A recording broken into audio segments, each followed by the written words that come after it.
She just smiled and said, "Oh, she's the housekeeper," like my name never existed. The room was full of crystal light and perfume when my daughter-in-law erased me with a single sentence.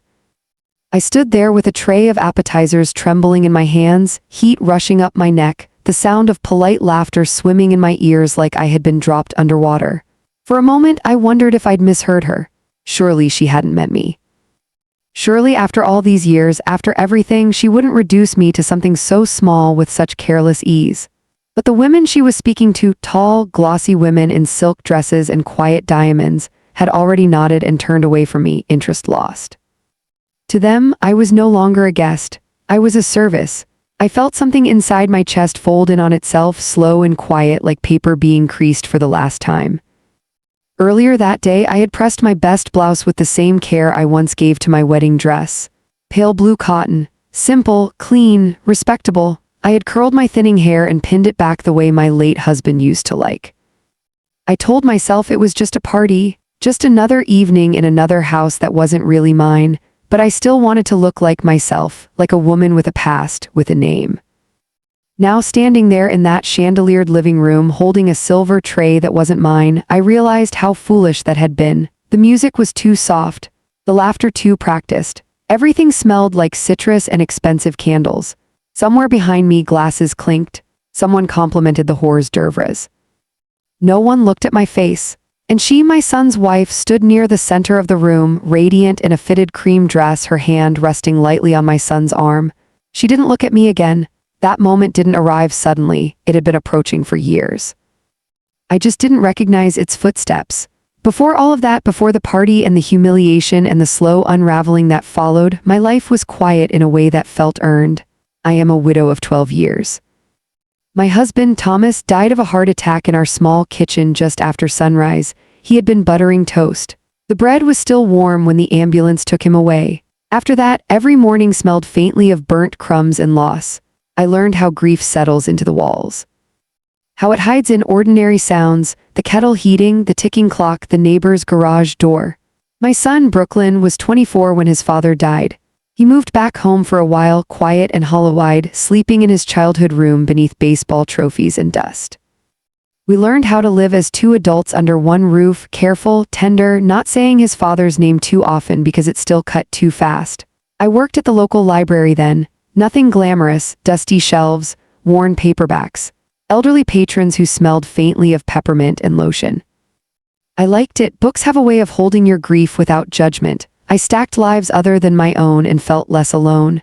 Brooklyn met his wife, Sophia, 3 years later. He brought her home one Sunday afternoon without warning. I still remember the way she stood in my doorway, slim and bright-eyed, with her expensive coat folded neatly over one arm. She looked around my modest living room the way people do when they enter a space they've never had to belong to.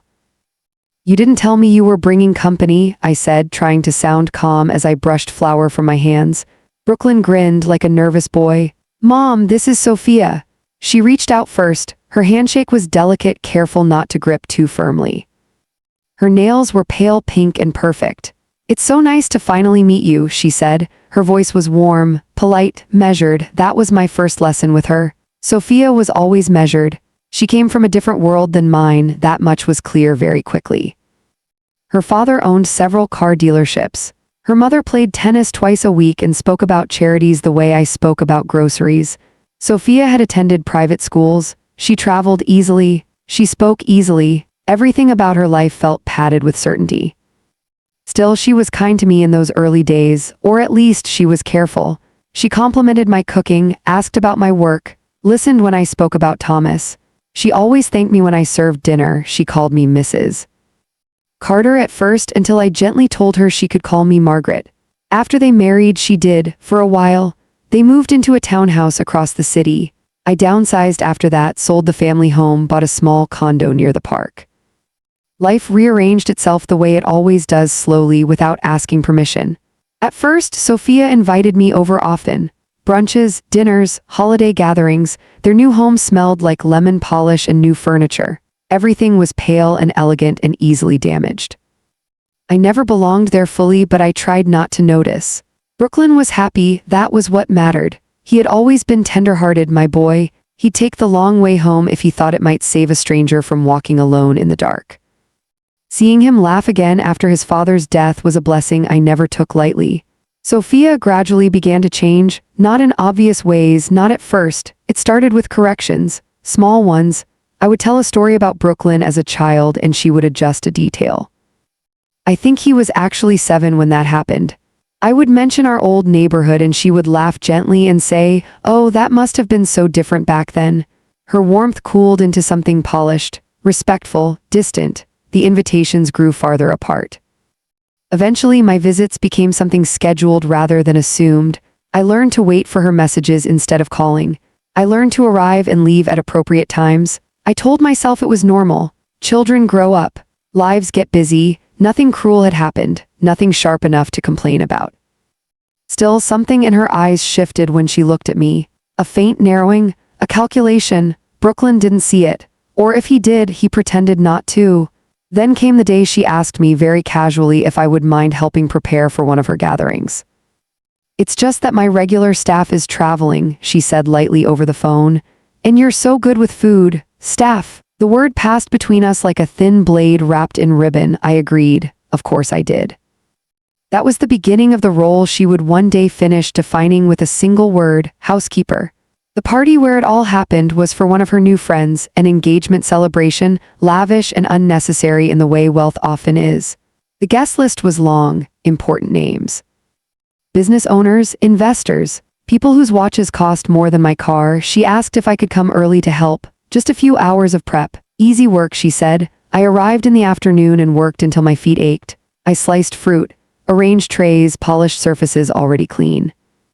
I told myself I was helping my family, that the work itself didn't diminish me. Brooklyn thanked me when he came home. His gratitude was genuine. Sophia barely looked up from her phone. By the time the guests arrived, I washed my hands, changed into my pressed blouse, and stepped into the edge of the celebration as a guest. That was when one of her friends asked, smiling politely, "And you must be?" Sophia answered before I could, and the room shifted.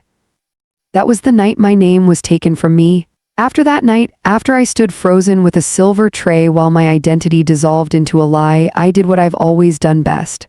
I stayed quiet. I finished serving the guests. I refilled crystal glasses. I smiled when someone brushed past me without apology.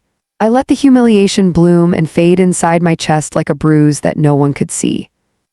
When the last guest finally drifted out into the glittering night and the house fell quiet again, I gathered my purse and walked toward the door without ceremony. I didn't look for Brooklyn. I didn't look at Sophia. I simply left before I could say something I would regret, or worse, something that would reveal how deeply I had been cut. The drive home felt longer than it should have. The city lights blurred at every red signal. At one point, I had to pull over because my hands were shaking too violently to keep the steering wheel steady. I pressed my forehead against the cool leather and reminded myself to breathe. "Don't make a scene, Margaret," I whispered. "Not tonight." That had always been my way. Don't make a scene, don't be difficult, don't take up too much space. By the time I reached my condo, the anger had folded into something heavier. Not loud fury, but sorrow. I undressed slowly. The pale blue blouse slid from my shoulders like the skin of another woman. I folded it carefully and laid it on the chair beside my bed as if it still deserved respect, even if I hadn't been shown any. I slept badly, dreamed of voices calling me by names that weren't mine. The next morning, Brooklyn called me before noon. "Hey Mom," he said, cheerful. "Last night was a success, huh?" I gripped the phone harder than necessary, so it seemed. "She was really excited about it," he continued. "Said her friends loved everything, the food especially. I told her that was you." That word again, food. "Only the work, not the woman." "I'm glad it went well," I said quietly. There was a pause, the soft sound of traffic on his end. "You okay?" he asked. "You left kind of fast." I considered telling him just then in that moment. I imagined saying the word simply. She called me the housekeeper. I imagined his face tightening with confusion, then anger. I imagined him confronting Sophia. I imagined the way she would smile and shape the story to suit herself. And still I said, "I was tired, sweetheart, that's all." He exhaled with relief. "Yeah, it was a long night. We'll come by this weekend, okay? Have breakfast." "Of course," I said. After we hung up, I sat at my small kitchen table and stared at the place where Thomas's photo rested beside the window. He looked so steady in that picture, arm crossed, slight smile, as if he were listening. I didn't tell him, I said aloud. The picture didn't answer, but the quiet felt heavier for the confession. That weekend, they came just as Brooklyn promised. Sophia arrived perfectly composed, white sweater, soft makeup, gift bag in hand, a bottle of scented candle and imported olive oil. Thoughtful, impressive. She kissed my cheek lightly, careful not to smudge her lipstick. "Thank you again for helping the other night," she said as she stepped inside. Her tone was pleasant, neutral. No trace of what she had done. "You're welcome," I replied. Brooklyn busied himself in the kitchen, joking, opening cabinets that hadn't changed since he was a teenager. For a moment, it felt like old times. We ate scrambled eggs and toast, talked about traffic, the weather, their next vacation. Safe topics, smooth surfaces. Not once did Sophia meet my eyes long enough for the truth to surface between us. Not once did Brooklyn sense the tension stretching silently across the table like glass. I told myself this was enough. That dignity sometimes meant swallowing what burned. That peace was worth the cost. But something in Sophia had shifted after that party. The mask of politeness remained, but her confidence sharpened. She spoke to me less, about me more. I would hear myself referenced in conversations with others as if I were not sitting there. "Margaret will handle the dessert. Margaret already cleaned. Margaret doesn't mind." Each time I felt myself receding little by little into utility, and still I helped, out of habit, out of love for Brooklyn. Out of the foolish hope that if I remained useful enough I might remain visible. Months passed. The distance between us didn't widen loudly. It widened like a slow crack in the wall, silent, almost polite. Then one afternoon Sophia called me unexpectedly. "Margaret," she said, "I was hoping you could stay with us for a while." I hesitated. "Is something wrong?" She gave a light laugh. "Nothing serious, I've just been feeling overwhelmed lately. Between work, events, the house, I could use an extra set of hands." "What kind of hands?" I asked carefully. "Just help," she replied. "Temporary, meals, organization, that sort of thing." I thought of my small condo, the quiet mornings, the independence I cherished without even realizing how deeply. Then I thought of Brooklyn, how tired he had sounded lately. How little I saw of him outside of scheduled visits. "When would you want me to come?" I asked. "As soon as possible." I packed an overnight bag, told myself it was just for a few days. Those few days turned into weeks. At first, she thanked me often. She praised me in front of Brooklyn. She even insisted I rest sometimes. Then the expectations grew. Breakfast before sunrise. Laundry folded a specific way. Floors that needed recleaning because a single footprint had offended her sense of order. New tasks layered on old ones without discussion. I began to wake before anyone else. I moved quietly through their beautiful hollow house in the early darkness, brewing coffee, chopping vegetables, wiping already polished counters. I became invisible by usefulness. Brooklyn worked longer hours. Sophia hosted more gatherings. And slowly, without being directly told, I stopped being treated like family. I was staff. The first time I understood that this was no longer a misunderstanding, but a quiet, deliberate reshaping came during another party. A smaller one. A business dinner this time. As guests arrived, Sophia pulled me aside. "Do you mind wearing the apron tonight?" she asked gently. "It just looks more professional." She handed me a crisp white apron before I could answer. I stared at it, my hands stiff. "Professional as what?" She blinked as if surprised by the question, then smiled. "Well, helping." A tightening filled my chest. "Sophia," I said softly, "your friends already think I'm the housekeeper." Her smile flickered just briefly. "Well," she said lightly, "they already assume that. It avoids confusion." Avoids confusion. That night I tied the apron around my waist, feeling something inside me go suddenly very still. Brooklyn never noticed. He was laughing too hard, talking too much, proud of the life he thought he had built, and I loved him too much to shatter it, yet. By the time the real fracture appeared, the one I could no longer pretend was accidental, I had learned to move quietly through rooms where I was no longer welcome as myself. I had learned how humiliation can be given gently, with compliments, with smiles, with phrases that sound reasonable if you don't look too closely at the cost. I had learned that love does not always protect you from being reduced. And Sophia had learned something too. She had learned just how far I was willing to bend. The first real warning came on a Tuesday. There is always something quietly symbolic about Tuesdays, not hopeful like Mondays, not heavy like Fridays, just an ordinary day slipping by unnoticed until it is. I was alone in the kitchen preparing dinner when I heard Sophia's voice drifting from the upstairs study. She was on the phone. Her tone was bright, performative, an octave higher than the soft command she used with me. "Yes, of course," she was saying. "You don't need to worry about any of that. The help handles everything." The help? I paused mid-slice. The knife hovered over a half-cut tomato. Its juices bled slowly onto the cutting board, bright and silent. "The help handles everything," she repeated. "She's very experienced. A family arrangement, actually." A family arrangement? I set the knife down carefully. My hands had gone cold. Later, when she came downstairs, she was beaming. "That was my event planner," she said casually. "We're organizing something special next month." I kept my eyes on the stovetop. Another party. Something like that? My mouth opened, then closed. I told myself it didn't matter how she described me to strangers. That words passed in private didn't define reality, that I knew who I was. But every day after that, the language shifted just a little more. She referred to my schedule when speaking about the household as if my time belonged to her by default. She explained my duties to friends who visited unexpectedly. She introduced boundaries not with conversation but with assumption. And the most unsettling part. I no longer knew whether she was confused or whether she had been waiting for me to accept this role all along. Brooklyn didn't see it, or maybe he didn't want to. When I tried once gently to suggest that I might go home for a few days, he looked genuinely startled. "Why would you?" he asked. "We need you here, Mom, and you like keeping busy, don't you?" I studied his face, the familiar slope of his nose. The little scar near his eyebrow from when he fell off his bike at 9 years old. "I do," I said slowly, "but I also like being myself." He laughed, misunderstanding me. "You're overthinking." Perhaps I was. I had spent much of my life overthinking, moving cautiously through other people's expectations. It was easier to doubt my instincts than to risk confrontation. Still, something had shifted permanently. The second warning came in the form of paperwork. One afternoon, while cleaning the study, I knocked over a neatly stacked pile of documents on Sophia's desk.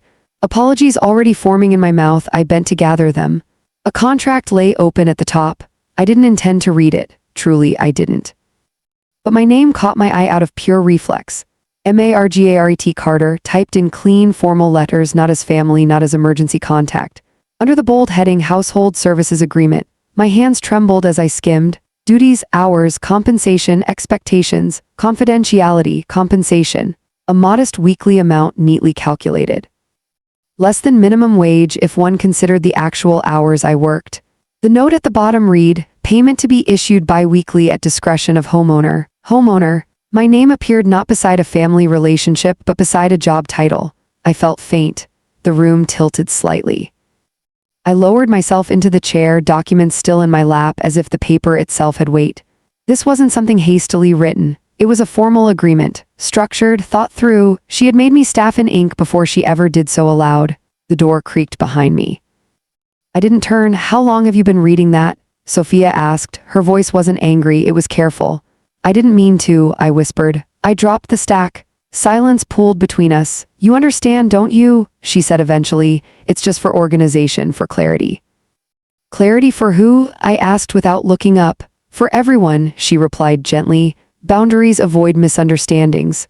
I finally met her eyes. "You never asked me if I wanted this."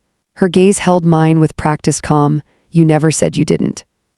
The words struck with painful precision. She took the contract from my hands and laid it back on the desk as though nothing sacred had just been peeled away. "We'll talk later," she said. "Guests are coming tonight." And just like that, the moment was shelved. That evening, I worked through dinner with mechanical resignation. My movements were smooth, practiced, detached from the ache inside me. "Are you okay, Mom?" Brooklyn asked quietly when he noticed the redness in my eyes. "I'm fine," I lied. But I had begun to keep quiet in a different way now. Not from fear, from observation. I watched Sophia more closely, the timing of her smiles, the way her gaze flicked to Brooklyn whenever I grew serious, the way she controlled narrative with small, elegant redirections. I began to suspect that the party where I had been introduced as the housekeeper had not been a careless slip. It had been a test, and I had passed. The third warning came from someone I hadn't expected. Her name was Julia, one of Sophia's newer friends, younger, quieter. Less polished, she arrived early one afternoon while I was kneading dough in the kitchen. "You must be Margaret," she said kindly. I wiped my hands. "Yes." She hesitated, her eyes flicked toward the living room where Sophia was on the phone, then she leaned closer. "I just wanted to say I thought it was strange the way she talks about you." My heart thudded. "In what way?" Julia bit her lip. "Like you aren't related." The room fell into sudden stillness. "I am her mother-in-law," I said softly. Julia flushed. "I know. I figured it out afterward. She always says you help run the house, that you live in because you need the work." The words landed like soft blows. "I live here because she asked me to," I said. Julia nodded, embarrassed. "I thought maybe you didn't mind the arrangement. Some people prefer those kinds of boundaries." Boundaries, who had taught everyone that word? She left shortly after. Sophia emerged from the living room, serene and satisfied. I stared at the dough beneath my palms. It had overrisen. Soft and swollen with air, too late to reshape it. That night, lying in the guest bedroom that had somehow become my permanent place, I stared at the unfamiliar ceiling and felt a truth settle inside me with quiet finality. Sophia had not misunderstood me. She had rewritten me. And worse, I had helped her do it by not objecting when the pen first touched the page. I didn't plan the discovery. It arrived the way most betrayals do, quietly, through something mundane, wrapped in tasks too ordinary to feel dangerous at first. It was laundry. Sophia had left a silk blouse in the study again. Navy blue, dry clean only. I carried it carefully downstairs, the fabric cool and slippery against my palms, and set it atop the washing machine with the other things. I meant to take it to the cleaners the next morning. As I turned to leave, her phone vibrated sharply on the counter. Once, twice, I didn't intend to look, I truly didn't, but the screen lit up with her name and a preview of the message as if it were offering itself. Event planner.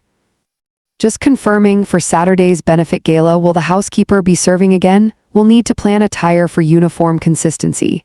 Housekeeper. Serving again. Uniform. The room seemed to shrink around me. I leaned against the counter as if I had misjudged the distance between my body and solid ground. Saturday's benefit gala? I hadn't known anything about a gala. Footsteps approached from behind me. I turned just as Sophia entered. Our eyes met. She saw the phone, she saw my face. Understanding passed between us faster than words. For a beat, neither of us moved. Then she sighed, not with guilt, but with weary irritation. "You weren't supposed to see that yet," she said calmly. "Yet," I repeated. She set her purse down slowly. "Margaret, please don't make this bigger than it needs to be." I felt my heartbeat in my ears. "You told them I was staff?" "Yes," she replied without hesitation. Again, yes. Something inside me finally broke its stillness. "Why?" She hesitated, then sighed again, a sound of strategy, not remorse. "Because it's easier." "Easier for who?" I asked. "For everyone," she said. "For me, for my clients, for the dynamic. My circles operate on clarity, roles. When things feel ambiguous, people get uncomfortable." I simply removed the ambiguity. I stepped back as if she had lifted her hand to strike me. "You removed me," I said. "That's not true," she countered. "You still live here, you're taken care of." "I am not taken care of," I whispered. "I am hidden." Her gaze hardened ever so slightly. "Margaret, you come from a different generation. You're not comfortable in these spaces. I spared you the awkwardness." The word awkwardness tasted bitter. "I was introduced as your housekeeper at your engagement party," I said. "Publicly?" She crossed her arms. "And no one was harmed." I laughed then, not loudly, not cruelly, just a small sound of disbelief. I was harmed. She looked at me in silence. Then she said something that finally, fully confirmed the shape of what I was dealing with. "You're being emotional," she said gently. "This is business." "Business?" I stared at her. "My son is not your business," I said. "And I am not a tool in his household." She flinched, not at the accusation but at the edge in my voice. Before she could reply, the front door opened. Brooklyn's footsteps filled the hall. Sophia's posture shifted instantly. Her shoulders softened, her arms relaxed at her sides. Her voice took on that familiar warmth. "Sweetheart," she called, "you're home early." He entered the kitchen smiling. "Meeting got canceled." Then he looked between us. "What's going on?" he asked. Silence stretched. I could feel my heart begging me not to back down, not this time. "I was just explaining Saturday to your mother," Sophia said smoothly. "The benefit gala, we'd love for her to help again." Again. Brooklyn turned to me. "You didn't tell me there was a gala." "I didn't know," I said. Sophia tilted her head, confused. I told you days ago. No, I said quietly, you didn't. A pause. Brooklyn looked between us. Mom, I steadied my voice. Brooklyn, she tells people I'm the housekeeper. The words finally existed in the open. The room went utterly still. He frowned. What? I've heard it with my own ears, I said, more than once, and now it's written in messages and contracts. His gaze swung sharply to Sophia. Contracts? Her mouth opened, closed. I was just organizing responsibilities, she said carefully. Why would my mother need a contract to live in my house? He demanded. This is my house too, she snapped suddenly. The polish cracked. And she's not staff, he said firmly. For the first time I saw uncertainty flicker across Sophia's face. She acts like staff, she retorted. She works like staff, she takes direction like staff. If she wanted to be treated differently, she would have said something. I inhaled sharply. I did. When? She challenged. Every time I had swallowed my objections. Every time I had stayed quiet. Every time I had chosen peace over honesty. Brooklyn looked torn between us. Sophia, did you really introduce her as your housekeeper? Her silence answered him. His face changed then, not with rage but with deep confusion. Why would you do that? She exhaled slowly.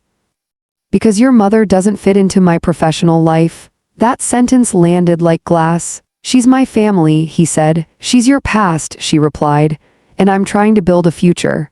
The words echoed harshly in the kitchen. I felt something inside me withdraw, not from her but from him. Because I saw in that moment how easily love can be outpaced by ambition, and how quietly one can be sacrificed along the way.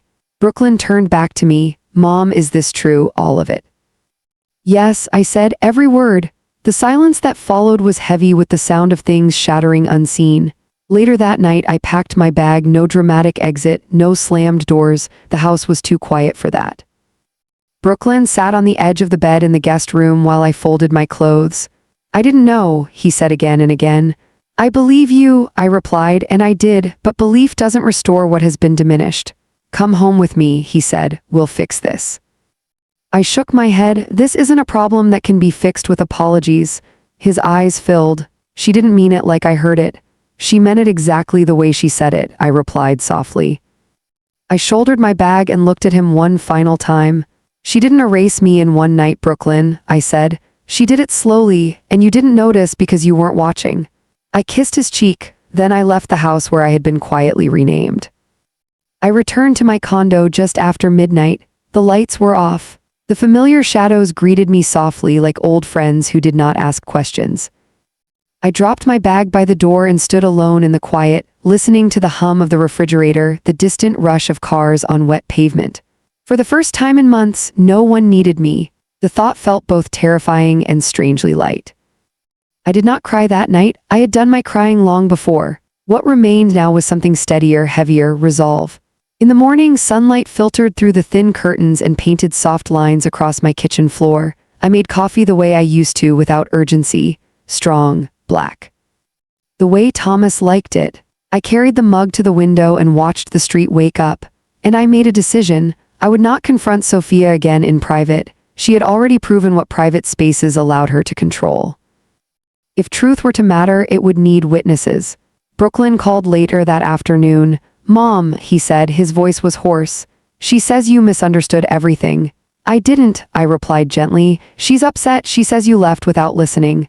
I listened for a year. He was quiet. Please talk to her, he said. Just once more with me there. I closed my eyes. Every part of me resisted the idea of sitting across from her again, watching her edit reality with practiced ease.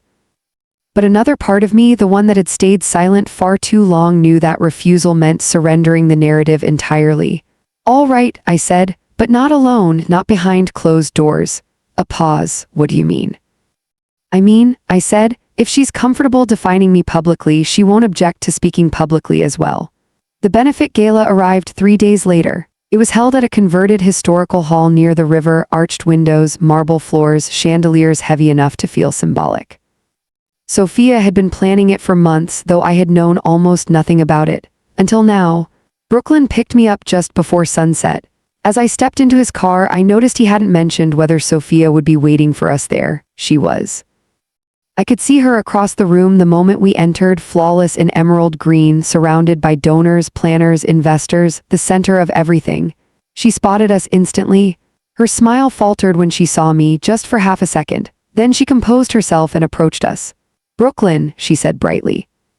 "You came." Her gaze slid to me last. "Margaret, I didn't expect to see you tonight. That much at least was honest." "I'm not here to serve," I said quietly. "I'm here to speak." Her eyes sharpened. "Now isn't the time." "I think it is," I replied. Brooklyn swallowed. "Sophia, please." People nearby had begun to glance in our direction. Curiosity flickered across elegant faces. She forced a smile. "We'll talk later." "I won't come again," I said, silence caught. "It will only take a moment," I added. "You seem quite practiced with moments." Her jaw tightened. She turned to the small crowd forming nearby. "Excuse us," she said. "No," I replied. "Don't excuse us." The sharp intake of her breath was the clearest sign of panic I had ever seen on her face. I turned slightly so the people nearest us could hear. "My name is Margaret Carter," I said. "I am Brooklyn's mother, and until 3 nights ago I lived in their home at my daughter-in-law's request." A whisper moved through the listeners. Sophia stepped forward sharply. "This is inappropriate." "It became inappropriate," I said calmly, "when I was introduced as her housekeeper at her engagement party." The whispers grew louder. Brooklyn stood rigid beside me, his face pale. I was referred to as staff, as help, as someone whose identity could be changed for convenience. A woman to my left gasped softly. "One of you even asked if I would be in uniform tonight." Several eyes turned uncomfortably toward Sophia. I did not lie. I endured. I did not object. I allowed myself to be renamed because I believed silence protected my son. My voice trembled then, but I did not stop. But silence only protected the story she wanted told. Sophia shook her head rapidly. "This is distorted. Margaret is emotional. This is family misunderstanding." "Then explain the contract," I said quietly. Her eyes widened before she could stop them. "I found my name listed under household services," I continued, "with duties and terms." Someone muttered, "Contract?" Brooklyn turned to her. "You made her sign something?" Her composure finally cracked. "It was administrative," she snapped. "She lives in our house." "Because you asked me to," I said. "And because you needed the money," she shot back before she could restrain herself. The room stilled. Brooklyn stared at her. "What?" I felt the words pierce through me, but the sharpness had already done its deepest work long before this moment. "I never asked her for money," I said softly. "Not once." Sophia's eyes darted from face to face. For the first time, she was no longer in control of how the room perceived her. "I was trying to help her," she said weakly. "You were trying to redefine her," I replied. "The donors, the planners, the polished friends, they saw her now not as flawless but as calculating." She looked at Brooklyn with rising desperation. "Say something?" He didn't answer immediately, then he said quietly, "You humiliated my mother." The words sounded final. Tears burned behind Sophia's composure. Rage and shame twisted together in her gaze. She turned back to me. "Are you satisfied now?" "No," I replied gently, "but I am finished hiding." I left the gala alone, not in disgrace, in dignity. Behind me, I could feel the building murmur of consequence beginning its slow, inevitable march. And for the first time since my name was taken from me, I felt it returning. The morning after the gala, my phone would not stop ringing. It rang while I made tea. It rang while I stood at the window watching the gray sky stretch open like an apology. It rang with unfamiliar numbers and familiar ones alike. I did not answer at first. Public reckoning moves faster than private healing. I had learned that much already. By mid-morning, the story had traveled far beyond that marble-floored hall. Among donors, among friends, among people who had once smiled at Sophia with effortless admiration, I answered only one call before noon. "Brooklyn, Mom," he said, his voice quiet and strained. "It's everywhere." "I know," I replied. "She hasn't left the bedroom. She won't talk to anyone." I closed my eyes. I didn't intend to destroy her. "I know," he said, "but she destroyed her own story in public." There was no triumph in his voice, only grief. I felt it too. "Are you all right?" he asked. "I will be," I said. He hesitated. "People are calling me, asking questions." "Tell them the truth," I replied softly. "It's much lighter than carrying lies." He exhaled slowly. "I should have seen it." "Yes," I said gently. "But you loved her, and love makes us inattentive." By afternoon, the consequences began to arrive with shape and sound. One of Sophia's longtime sponsors quietly withdrew their support from her upcoming projects. Not dramatically, not angrily, just quietly. Another donor postponed until matters were clarified. Her planner canceled 2 scheduled events for reputational reasons. The same society that had lifted her now watched her with cautious distance. Wealth forgives many things. Humiliation is not always one of them. 2 days later, Sophia came to see me. She arrived alone. No makeup. No immaculate dress, just jeans and a sweater that looked borrowed from Brooklyn's closet. I almost didn't recognize her without the armor. When I opened the door, she didn't step inside right away. "I didn't come to argue," she said. I studied her face carefully. "Then come in," I replied. We sat across from each other in my small living room, knees almost touching on the narrow space between chairs. This was the first time she had ever been here. She looked around as if seeing my world clearly for the first time. "It's modest," she said quietly. "Yes," I replied, "it's enough." She lowered her gaze. "They've canceled 3 events," she said. "2 sponsors, my board is reconsidering my position." I waited. "They say I have an image issue now." I nodded, her hands twisted together. "You humiliated me." I met her eyes. "You erased me," she flinched. "That wasn't my intention," she whispered. At first, I echoed. She swallowed. "I didn't grow up with anything that couldn't be sold, even people, even appearances. My world rewards polish, clean lines, order. I wanted my life to match that. And I disrupted the symmetry," I said softly. She nodded once. "You weren't marketable," she admitted. "You reminded them that we all come from somewhere, that some of us grew up without the things we pretend are necessary. And that frightened you?" She hesitated. "Yes," she said. Silence settled between us, not the tense silence of confrontation, the tired silence of truth arriving late. "You turned me into a role," I said gently, "because roles are safer than people." She looked at her hands. "People disappoint. So do roles," I replied, her breath hitched. I didn't realize how far I had gone until it couldn't be hidden anymore. "That is always how it feels," I said. Tears slipped down her cheeks, not theatrical, not manipulative, real. "I wanted him to live in my world," she whispered. "Not yours." I considered that carefully. "You married into my world the moment you married my son." She looked up, startled. "Yes," I continued. "And I married into yours the moment I tried to remain useful to you instead of honest with myself." She closed her eyes. "I can't undo it now," she said hoarsely. "No," I replied, "but you can stop repeating it." That evening, Brooklyn came to see me too. He looked older than he had in years. "She doesn't deny it," he said. "Any of it." I nodded. "She didn't ask me to leave," he continued. "But I packed a bag tonight." I felt my chest tighten. "Where will you go?" "With you," he said. I shook my head gently. "Not yet," I said. "You're still choosing between 2 truths. Don't choose in my living room out of guilt." He looked down. "I love her," he said, "but I don't recognize her anymore." "Sometimes," I said softly, "what we love is not who we live with." He sat quietly beside me. "I failed you," he whispered. "No," I replied. "You learned, and learning always feels like failure at first." The public consequences continued without ceremony. Sophia's name appeared less frequently in invitations. Phone calls went unanswered.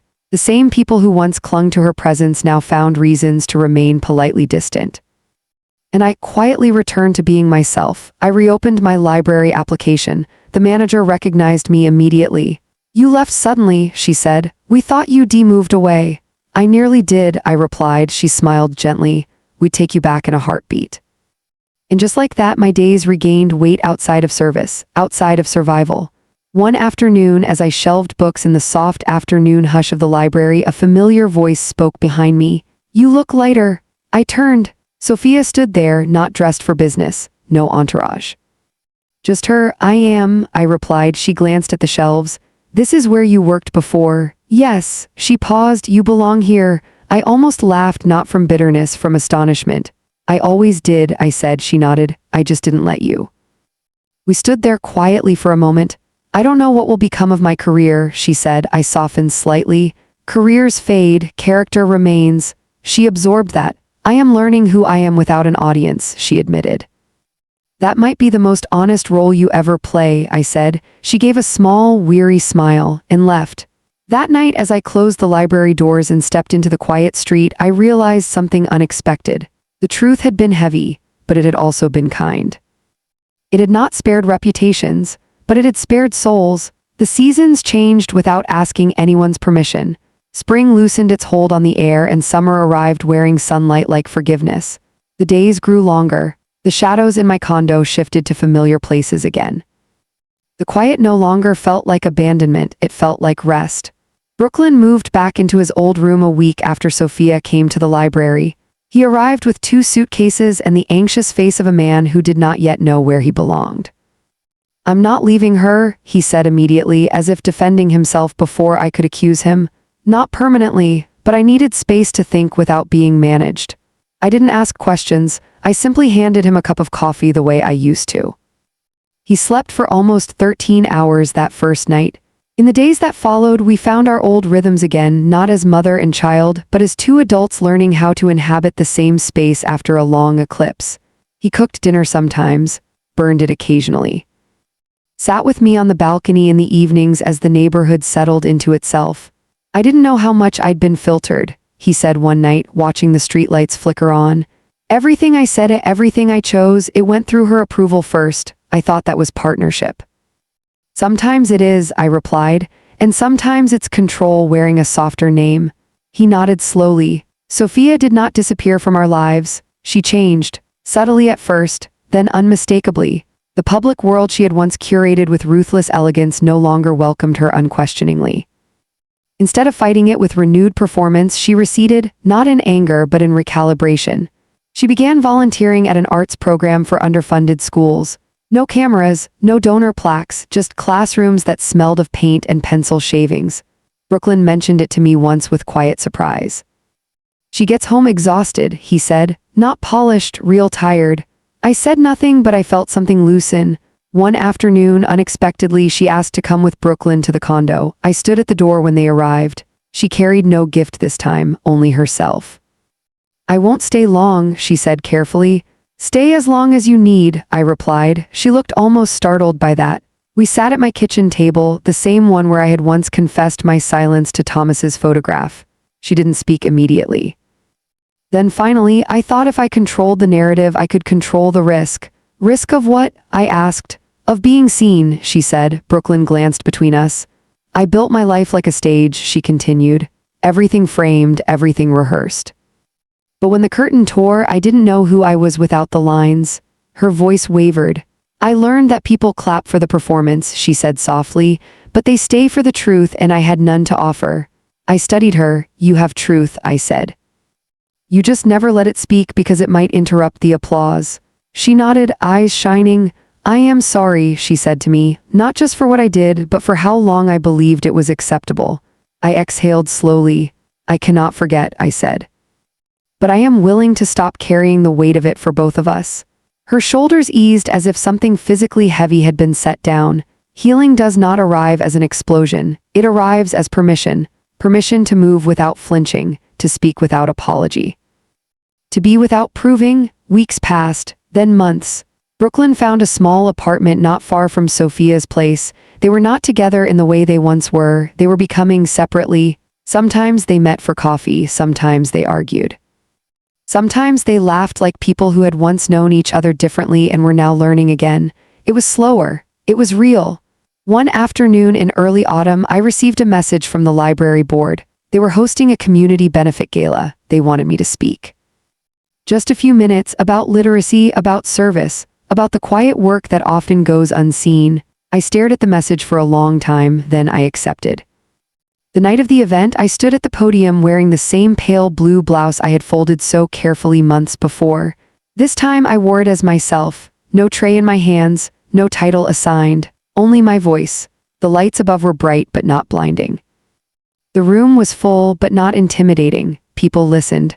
"Most of my life," I said, steady now, "I believed that usefulness was the same as worth, that if I served quietly enough I would be allowed to exist." The room stilled. But worth does not come from what we provide. It comes from what we are willing to name. There was no applause at first, then it came soft and rising. Afterwards, a woman approached me with tears in her eyes. "I've been invisible in my own home for 20 years, she said. I took her hand. "You're not invisible anymore," I told her, and I meant it. Later that night, as I stepped outside into the cool air, I saw Brooklyn and Sophia waiting near the car. They had come quietly, separately. "I heard you speak," Brooklyn said softly. So did I, Sophia added. They stood on either side of me, no display of ownership between them, just people. I introduced myself tonight, she said gently. As a volunteer, not as a director, not as an executive, just a person willing to learn again. I smiled. Was it frightening? I asked. Yes, she replied, it still is. Good, I said, that means you're awake. We drove home in comfortable quiet.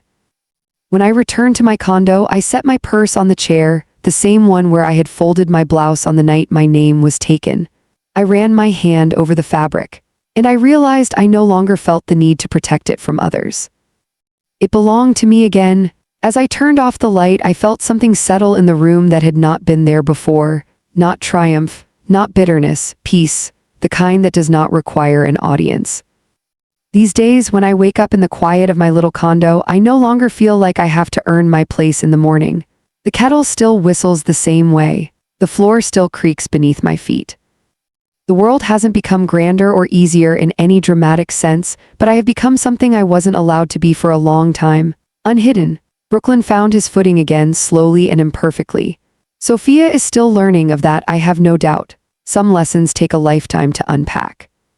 But I no longer carry the responsibility for who either of them become. That, too, is a kind of freedom.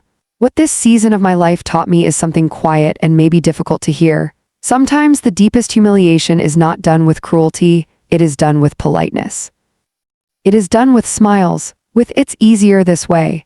With small redefinitions that happen so slowly you don't notice your name being erased until it's already gone. And sometimes the bravest thing a person can do is not to fight loudly, but to finally speak clearly. I did not destroy a family. Truth never does that. It only shows the cracks that were already there. And once you see a crack, you have a choice to keep hiding it with decorations or to let the light in and rebuild. If you've ever felt minimized in your own home, if someone has ever quietly replaced your identity with convenience, I want you to know this: you are not what you do for others. You are who you are, even when no one is applauding. And now I leave this story with you. Tell me, if someone had introduced you as just the help, would you have spoken up when I did, or would you have stayed silent a little longer? If this story touched your heart, consider sharing it with someone who might be feeling unseen. And if you'd like to hear more stories like mine, you know where to find me. Until next time, take care of your name. It's the first thing the world tries to take from you.